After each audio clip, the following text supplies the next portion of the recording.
So these are my midday musings, and today I was thinking a lot about Psalms chapter 106 verse 24, and it's talking about the Israelites, and it starts by saying, yea, they despise the pleasant land.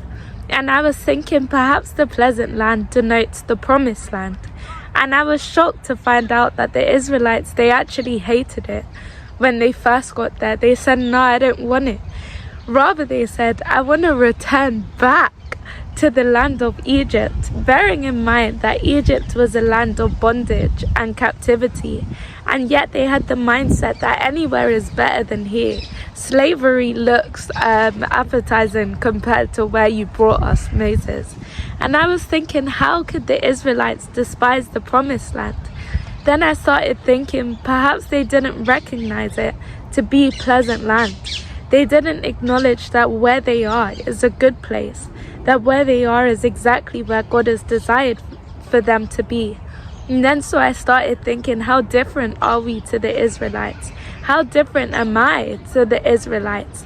That sometimes you can see where God has brought you to and you say, nah, I don't like it. It's not giving what I thought it would give. I want to return back to maybe how life was in the world. I want to go back to a different standard of life that I was living. But I thought, no, the faster you recognize where you are to be pleasant land, the better. Then I was just thinking that is like the hallmarks of the human condition, that human beings were always longing for something else, that a young person can't wait to grow up so that they can be their own person, they can do their own thing. But then an older person is crying out to be young again, that they don't want to be encumbered with the responsibilities that come with growing up. And they say, oh, like, yeah, to be young again. Or a single person, they would love to be married. And then a married person, like, whilst they're content with where they are, they think, oh, life when I was single, it wasn't so bad. So I was thinking that's how backwards things are sometimes, that you're always longing for a different standard of life. That sometimes it's easy to think, oh, if I was only a bit taller, if I was only a bit slimmer. I used to think if I was only a bit darker, maybe things would be better.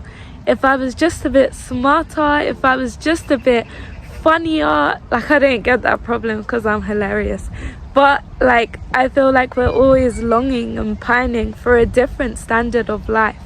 There was a point in my life where I used to think, oh, if only I was a bit louder, if only I was a bit more talkative.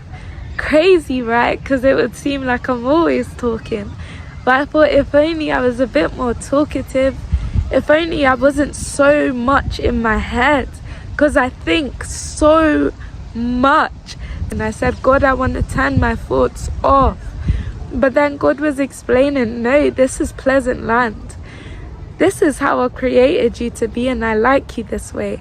So learn to like yourself this way. And as I was looking at the Strong's Bible, I was looking up, what does pleasant actually mean? And it was saying how pleasant means desirable.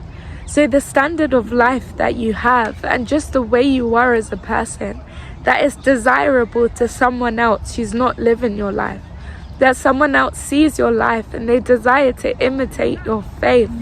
They desire to be where you are. They say, no, where you are, I like it, it's nice. Meanwhile, we can be in that place and we don't recognize it to be pleasant land. Even the Israelites, they were complaining that, oh, in Egypt we had cucumbers, we had garlic, we had melon. And me being me, I wanted to look up, what are those articles of food? What do they actually represent? And the Strong's Bible, it said that cucumbers were quickly perishing, so they would go off so fast. And garlic, it said that it was difficult to digest. So the things that the Israelites were craving after, they weren't even nice things. And sometimes that's how we can be as human beings, that the things that we're longing after, they're not even all that. They're not even nice things. Like, they're not so much good things, that you crave to have more money, but then with that you'll be encumbered with a bunch of other things. Or you desire to live by yourself, but it's like if you don't cook, you're not eating.